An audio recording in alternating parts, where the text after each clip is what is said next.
পোর্টালও চালু করেছি অন্নপূর্ণা নিয়ে। এখন অবধি 4.5 লক্ষ কমপ্লেন এসেছে। তাতে আমি ধন্যবাদ জানাবো। ইনক্লুশনের আবেদনও আছে, আবার এক্সক্লুশনের জন্য লোক অভিযোগ করেছে যে ও পাওয়ার যোগ্য নয়, কেন পেয়েছেন। না, সেটা আমরা তো এইভাবে স্টাডি প্রত্যেক দিন আর কাজ নেই, এসব স্টাডি করবে নাকি? 31শে আগস্টের পরে স্টাডি করে বলে দেবো আমরা।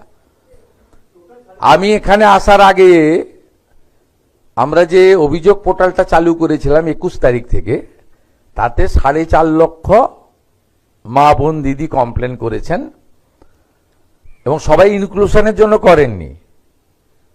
তার মধ্যে একটা বড় সংখ্যক আমাদের দপ্তর বলেছে যে ইনি আপনাদের ঘোষিত নিয়মে পাওয়ার যোগ্য নয়, কিন্তু ইনি পাচ্ছেন। উনি নাকি বলছিলেন যে বিজেপি তো সবাইকে দিবে বলেছিল, তা যোগ্য অযোগ্য তো সবকিছুতেই থাকে। উনি তাহলে 25 থেকে 60 করেছিলেন কেন? ওনার যদি সকলকে দেওয়ার ইচ্ছা ছিল, তা উনি তো বলতেন সব মহিলারাই পাবে।